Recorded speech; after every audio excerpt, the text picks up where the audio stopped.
تو آج دنیا اتنی ایڈوانس ہو گئی ہے، کام کاج اتنے بڑھ گئے ہیں، مصروفیات اتنی بڑھ گئی ہیں کہ لوگوں کے پاس اللہ کے لیے بھی ٹائم نہیں ہے۔ اور تو کسی کے پاس کیا ہوتا، دنیا داروں کے پاس کیا ہوتا، بے نمازیوں کے پاس کیا ہوتا، اور زانیوں بدماشوں کے پاس کیا ہوتا۔ یہ جو ہمارے ذکر کے حلقوں میں آنے والے اور دین کے کام میں لگنے والے، ان سے بھی پوچھیں نا کہ بھئی کوئی ذکر کر رہے ہیں کہ نہیں کر رہے ہیں، مراقبہ کر رہے ہیں کہ نہیں کر رہے ہیں۔ کہہ رہے ہیں بس کام کاج بہت زیادہ ہیں، اتنا زیادہ برڈن ہے کہ ہم سے ٹائم ہی نہیں ملتا، بس 5-7 منٹ بیٹھ جاتے ہیں کبھی کبھی، ورنہ ٹائم نہیں ملتا۔ میں سوچتا ہوں ان کو یہ کہتے ہوئے شرم نہیں آ رہی کہ اللہ کو یاد کرنے کے لیے میرے پاس ٹائم نہیں ہے، اللہ سن رہا ہے۔ ایک آدمی کا باپ قسم پرسی میں پڑا ہوا ہے، بیٹے سے پوچھیں کہ ابھی ابا کو پوچھنے بھی جاتے ہو کہ نہیں، تو اگر وہ کچھ غیرت مند ہے تو وہ کہے گا بس بڑی کوتاہی ہے، دعا کریں اللہ مجھے توفیق دے۔ لیکن کوئی بے غیرت قسم کا ہوگا تو وہ کہے گا ہاں لیکن ٹائم ہی نہیں ملتا، کیا کریں۔ وہ ایسے ہی کہہ دے گا، باپ کے لیے بھی ٹائم نہیں ہے۔ تو ضرورت اس بات کی ہے کہ ہم اللہ کو کثرت سے یاد کریں، اللہ کا ذکر کریں، اللہ کو یاد کریں۔ زندگی کا کوئی دن ہمارا ایسا نہیں ہونا چاہیے جس میں ہم نے اللہ کو یاد نہ کیا ہو۔ ذکر کرنے کے بہت فضائل ہیں۔ ہمارے نبی کا ارشاد ہے اگر کوئی شخص بخیل ہے، وہ زیادہ مال نہیں لٹا سکتا، غریب و مسکینوں پہ صدقہ خیرات نہیں کر سکتا، تو اس کو چاہیے کہ اللہ کا ذکر کثرت سے کرے، اس سے اس کی تلافی ہو جائے گی۔ اور آپ کا ارشاد ہے اگر کوئی شخص بزدل ہے، میدان جہاد میں جا کے کفار سے لڑ نہیں سکتا، جہاد نہیں کر سکتا، قتال نہیں کر سکتا، اس کو چاہیے کہ اللہ کا ذکر کثرت سے کرے۔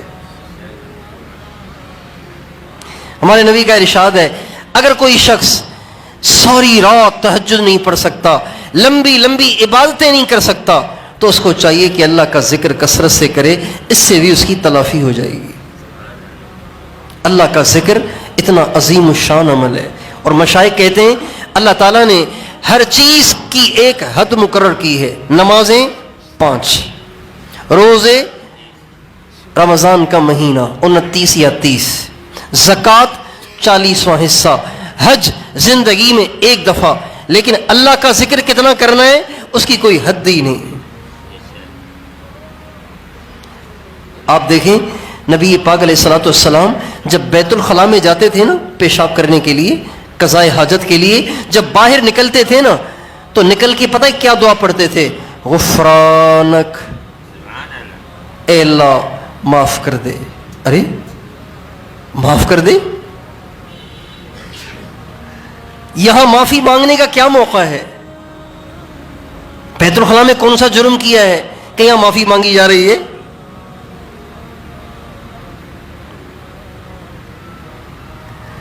نیکی کے بعد بھی معافی مانگی جاتی ہے کہ نیکی میں جو کمی رہ گئی ہو اس کی تلافی ہو جائے، اور برائی کے بعد تو معافی مانگنی ہی چاہیے کہ برائی کی ہے تو معافی مانگنی چاہیے، توبہ طائب ہونا چاہیے۔ لیکن بیت الخلاء میں نہ تو کوئی نیکی کی ہے نہ کوئی برائی کی ہے، تو بیت الخلاء سے نکل کے غفران کا کہنے کا کیا مطلب؟ علماء کہتے ہیں اس لیے کہ اتنی دیر اللہ کے ذکر سے زبان خاموش رہی، اے اللہ اتنی دیر بھی مجھے خاموش نہیں رہنا چاہیے تھا، لیکن کیا کروں، انسان ہوں، آخر یہ پیشاب پاخانہ بھی تو میرے ساتھ لگا ہوا ہے، میں پیشاب کرنے چلا گیا تھا، مجھے معاف کر دے جو اتنی دیر میں تجھے یاد نہ کر سکا۔ اچھا، اس میں عجیب ایک نقطہ ہے، کہتے ہیں مشائخ چشتیہ اور قادریہ وہ فرماتے ہیں بیت الخلاء سے نکلنے کے بعد جو ہمارے نبی نے کہا نا غفرانک، اس کا مطلب یہ ہے اے اللہ اتنی دیر زبان ذکر نہ کر سکی، معاف کر دے۔ اور مشائخ نقش بندیہ وہ فرماتے ہیں بیت الخلاء سے نکل کے جو کہا جاتا ہے غفرانک، تو اس کا مطلب یہ ہے کہ اے اللہ گندی جگہ پہ بیٹھا ہوا تھا، وہاں بھی دل اللہ اللہ کر رہا تھا، بے ادبی ہو گئی، معاف کر دے۔ نقش بندیوں کا دل اللہ اللہ کرتا ہے نا،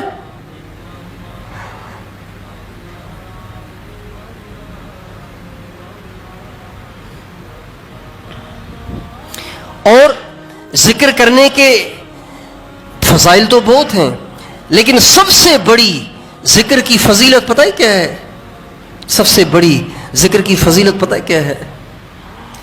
اللہ تعالیٰ فرماتے ہیں فَاذْكُرُونِي أَذْكُرْكُمْ، میرے بندو تم مجھے یاد کرو میں تمہیں یاد کروں گا۔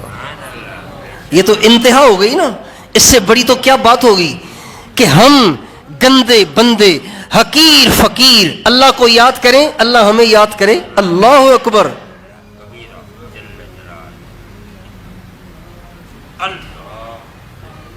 اللہ ہمیں یاد کرے تو ہمارے تو نصیب جاگ اٹھے، ہمارے تو وارے نیارے ہو گئے کہ اللہ ہمیں یاد کرے۔